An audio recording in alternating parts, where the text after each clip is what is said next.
Brad Holmes has failed to assemble this team properly for Dan Campbell. How about Dan Campbell?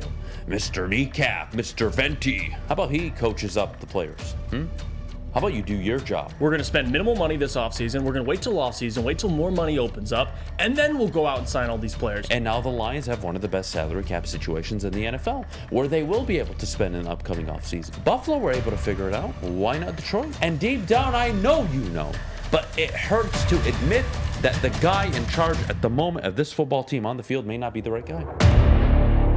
Jeff, let's start with Brad Holmes. Does he need to be held more accountable?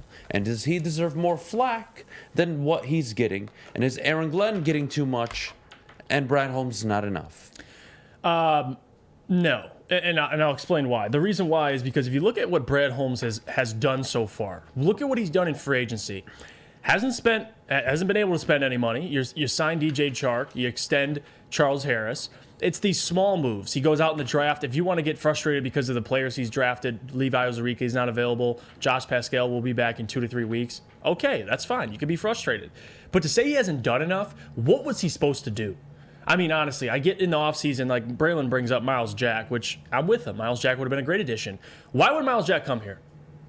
Why would Miles Jack, what would you have to, and look what Pittsburgh had to pay him. He goes to Pittsburgh. They suck, but he didn't know that going there. He thought Pittsburgh would be better.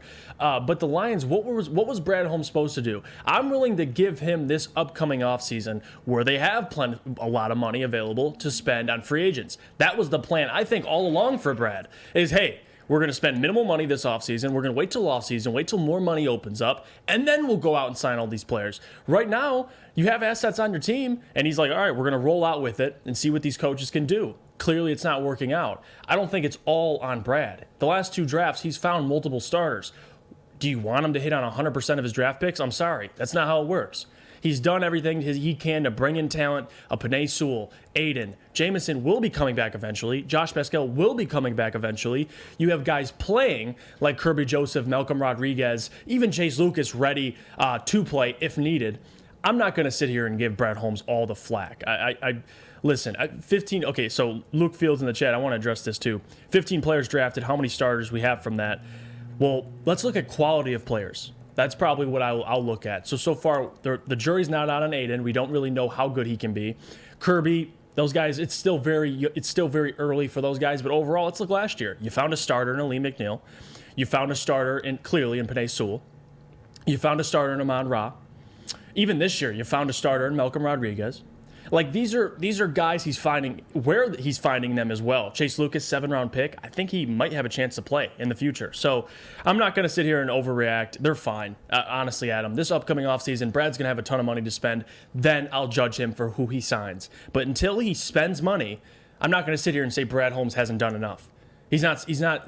The plan was never to spend money until next year when you have all the money available. So I'm not going to overreact. I really am not. Brad Holmes is probably the last of my worries. There's other things we probably need to focus on right now than Brad Holmes. Look, let's go to success stories, okay? Before we start getting on Brad Holmes. Let's go to success stories around the league. Let's go to Brandon Beane out in Buffalo. Would you consider Buffalo a successful organization? Yeah. An organization that has figured it out. Right? They've nailed on some draft picks. They got the quarterback, got the coach. Everything's looking good, right? In 2017, Brandon Beane took over a 7-9 football team. His first year with McDermott, they go 9-7. They lose in the wild card. Followed up with a 6-10 season, and then 10-6, 13-3, 11-6, and now they are 3-1. See, it didn't take very long for a GM and a head coach in place to turn things around in Buffalo. Now, Adam, what did he walk in 2017?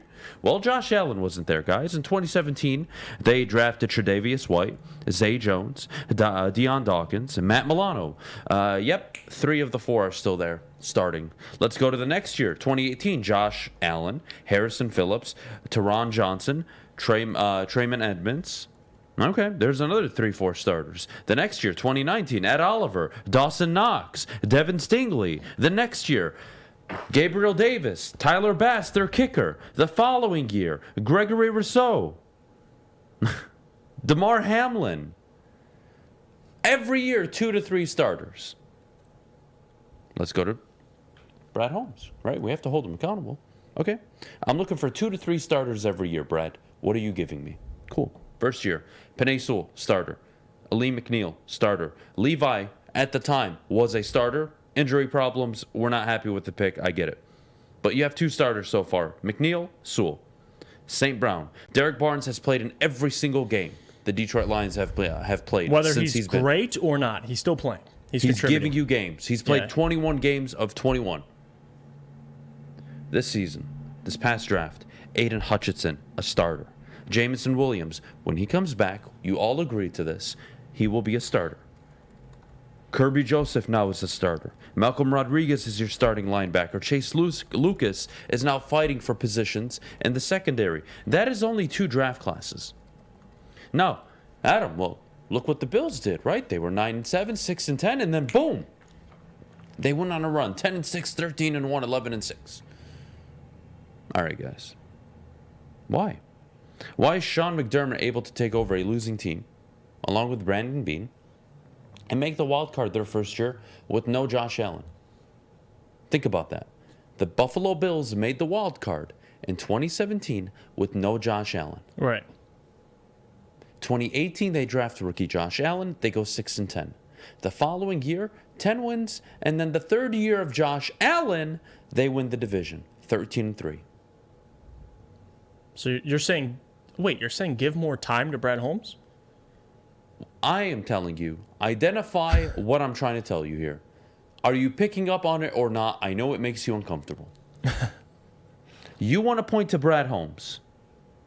I have given you 2 or 3 starters in each of my draft classes. I've done my job. As a GM, I've done my job. Now, let's also keep in mind, my job as a GM also was to fix the books that were left, which were awful. So much dead cap space, so many awful contracts, and I slowly but surely got rid of all of them. And now the Lions have one of the best salary cap situations in the NFL, where they will be able to spend in the upcoming offseason. But hey, Buffalo were able to figure it out. Why not Detroit? Oh, wait. Sean McDermott. He's a good coach, isn't he? He's figured it out, right? 9-7, 6-10, 10-7, or 10-6, 13-3. You don't want to hear it this morning. You don't. You don't want to hear, oh, Adam, it's not Dan Campbell. He's biting kneecaps. I know he's biting kneecaps. He's biting his own kneecaps. You don't want to have the conversation. That's fine. It makes you uncomfortable. That's fine. I want to hear you, the people. What do you think? Because I don't think this is a Brad Holmes issue. And deep down, I know you know. But it hurts to admit that the guy in charge at the moment of this football team on the field may not be the right guy. And that is very scary. It's very uncomfortable, given you had Caldwell, who I think, look, the reality is, as much as I don't revere him as many do, I still think he was a good coach. You went from that to awful Patricia. And now you're staring down the barrel of, what do I have in Dan Campbell? A team that fights hard? They play hard? That's great. Let's go to Perry out in Garden City. Perry, you're on the Morning Woodward Show. Does Brad Holmes deserve more criticism? I think Brad Holmes does deserve a little bit more criticism. I like Brad Holmes. You know what I'm saying? I think he's the best GM that we've seen, and I'm 47, best GM that I've seen in Detroit Lions history, you know what I'm saying, since I've been watching the team. But you got to kind of give him the heat, man, for drafting players with these injury issues that cannot help the team immediately. I agree that when J-Mo comes back, going to be an absolutely dynamic player. But this offense is already on track. The offense is like tops in the league, man, top 2. You know what I'm saying? So what else more can you expect to see? Like you said the other day, are they going to keep scoring 30, 40 points a game? I doubt it. But they putting enough points up there to win. When they traded up to number 12, honestly, I thought they were going to take Jordan Davis and really solidify that defensive line. Because last year I wasn't convinced with Levi Onwuzurike. I don't even know if he'll ever play another snap in Detroit. And if they draft Jordan Davis this year instead of J-Mo, Rashad Penny's not gutting them up the middle for 140-some-odd yards.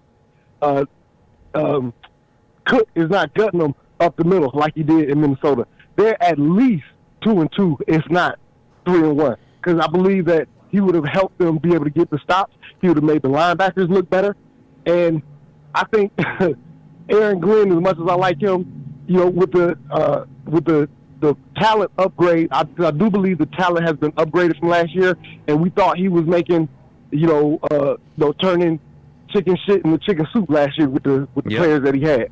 If he had, I think he should go back to that scheme, and I think maybe that's what Dan Campbell is talking about when he's talking about simplifying things. We need to get back to the scheme that we were running last year, which was obviously more effective than whatever they got going on this year. And that's the concerning part is you added talent, and you somehow are worse on defense. And not just worse, historically worse. And historically. Yeah, look, you know what, Perry? I agree.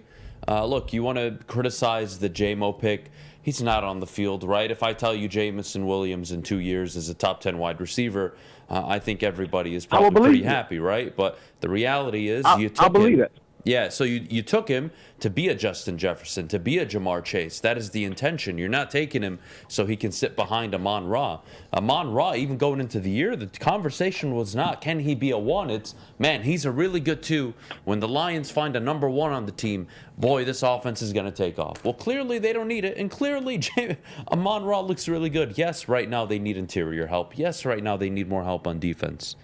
But so that was a luxury pick that they didn't really have a luxury to take this year. Well, that's all I'm saying. Everybody knew last year that I didn't think it was a luxury, though, Perry, because you need wide receivers to win in the NFL. We all know this. It's become one of the most important positions. 7-8 years ago, we're having a different conversation. We're laughing at the fact that you need wide receivers. Now, in today's NFL, you need that guy. And look, it just so happens that a 4th-round pick, St. Brown, is slowly developing into one. It's unbelievable, but the reality is, I can't look at Brad Holmes, even with that pick, and say, hey, Brad, not enough. You haven't given this coaching staff enough. Why? Why is it never enough for the coaches? Why can't the coaches get more out of the players?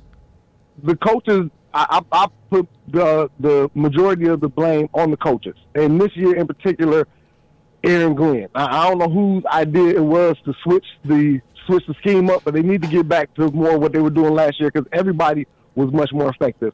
I'm kind of concerned about Aidan Hutchinson because even the 3-sack game that he had against Washington, I didn't think it was really that overly impressive because he was still over pursuing. If Carson Wentz hadn't gone full Carson Wentz, he backed into 2 of the sacks.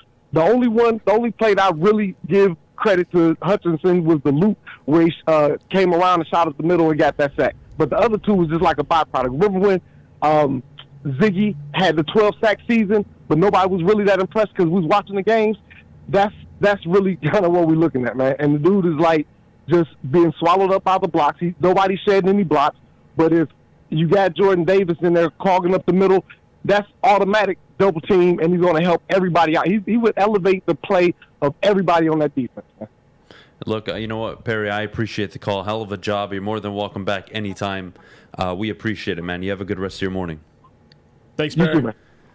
He made great points. I'm not saying it's a caller right there. Yeah, and it's nothing to go against what he said. I think the overall point for me is I have to wait and see for J-Mo. I'm not going to sit here and say, because I get the overreactions come out. Lions are 1-3 now. We should have done this. We should have done this. I mean, you can't not imagine that Brad Holmes would assume Pascal would be here to help eventually. It would fill that role that you expect Jordan Davis to fill. But I'm going to read you his first 2 draft classes. Okay. Brandon Beane, 2017. Tre'Davious White. It's pretty good. Deion Dawkins. He plays. Matt Milano. And he's a key part of their defense. Okay. Next year, Josh Allen. Trayman Edmonds. No, those are good players. Good players, right? Cool. Moving on to the 3rd year at Oliver. It's a good player. Devin Singletary. Mm-hmm. Dawson Knox. 2 to 3 starters every year. You're only in the 2nd draft class, 2nd vision of what Brad Holmes is building. But the coaching somehow in those 2 years can win 15 games. And then in the 3rd year, they win 10. I'm not asking for much. I think we're starting to forget a little bit. Am I very angry that you should be a 3-1 football team and you're not? Yeah, I am. That's on coaching to me. It's very frustrating. But what was the end goal this year? 7 games. 7 games, granted, without context, Jeff, because context always matters. But the reality is, even if Pascal doesn't see the field and he's a bust, you've pulled 6-7 starters through 2 draft classes. If you pulled Max Crosby in the 4th round, would you really care if Aidan Hutchinson busted? Does that make sense, Jeff? If you drafted a Max Crosby in the 4th round, right, would you care that the 1st round, number 2 overall pick in 3 years didn't work out? No. No, that's not the situation here. But the point I'm making is find good players. He's done a decent job of that so far. I think he's done a damn good job, actually. You have an all-pro tackle. You have a Pro Bowl wide receiver. You have a starting linebacker. You have potentially starting secondary players. Oh, and there's a wide receiver who could be a top 10 wide receiver, along with, a pass rusher, who could be very good. And we want to have a conversation about, Brad Holmes has failed to assemble this team properly for Dan Campbell. How about Dan Campbell, Mr. Kneecap, Mr. Venti? How about he coaches up the players? How about you do your job? Because I have a GM that's doing his job. And until Brad Holmes makes 2 marquee decisions, I find it incredibly irresponsible to even bring him up in a conversation. Actually, 3. Head coach, quarterback. When he makes decisions there, then we can start talking about him being on the clock. The 3rd one is free agency. And so far, I would say he's been very responsible. And this upcoming offseason, you'll be able to spend money and bring in a few players. But that doesn't give your coaching staff an excuse not to coach up the team and make them better.